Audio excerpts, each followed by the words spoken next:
KP की तरह सिंध में भी पुलिस रिफॉर्म्स की जरूरत है। यहाँ पे मेरी पूरी फैमिली आई थी, मेरी वाइफ, मेरे बच्चे सब यहाँ पर मौजूद थे। मैं कराची में नहीं था, बाहर था कराची से। और आज जब ये दोबारा हाईलाइट हुआ है, सुप्रीम कोर्ट ने भी एक्शन लिया है। जो वालदा ने खास तौर से आर्टिकल लिखा, उससे that was very moving article, जिसके ऊपर सारे ये दोबारा इस मामले को उठाया गया जा रहा है। अभी जो फैमिली से मेरी बात हुई है, उसमें जो चीज़ सामने आई है, उससे ये पता लगता है कि एक तो हादसा एक जैसे होना था हो गया, नहीं होना चाहिए था, पुलिस को फायर नहीं करना चाहिए था, लेकिन क्लैशिंग को आम एक यानी बड़े बाज़ार के अंदर या एक रोड के ऊपर इस्तेमाल करना, ज़ाहिर है कि उसकी बुलेट कंट्रोल नहीं हो सकती। उसका जो जर्क होता है वो बहुत बड़ा होता है, तो कंट्रोल या टारगेटेड फायरिंग उससे नहीं हो सकती। वो क्यों हुई वो पुलिस से पूछना पड़ेगा। पुलिस रिफॉर्म्स की भी ज़रूरत है। जैसे KPK में जो पुलिस रिफॉर्म्स हुए बड़े ज़बरदस्त हुए। मैं अर्ज करता हूँ सिंध गवर्नमेंट से भी कि वो थोड़ा KPK के रिफॉर्म्स को देखें।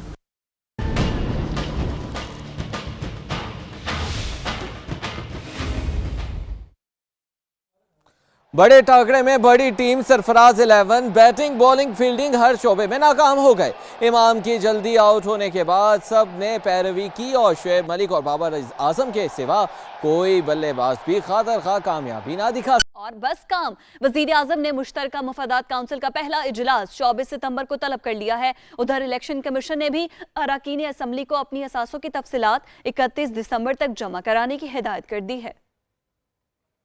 वज़ीर आज़म की जानिब से तलब किए गए मुश्तरका मफादात कौंसिल इजलास में 7 नुकाती एजेंडे पर गौर होगा। कौमी सफाई मुहिम और वफाकी हुकूमत के रेगुलेटरी इदारों के फंक्शंस पर चेक के लिए टास्क फोर्स की समरी पेश की जाएगी। LNG की दरामद भी एजेंडे का हिस्सा होगी। 18वीं तरमीम समेत EOBI से मुतालिक उमूर भी ज़ेरे गौर आएंगे। इजलास में 4 वज़राए आला और CCI के मेंबर समेत दीगर मुतल्लिका हुकाम शिरकत करेंगे।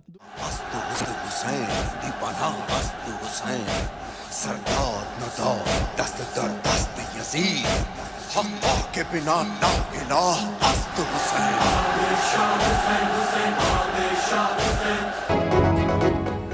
इस्लाम जिंदा होता है हर करबला के बाद।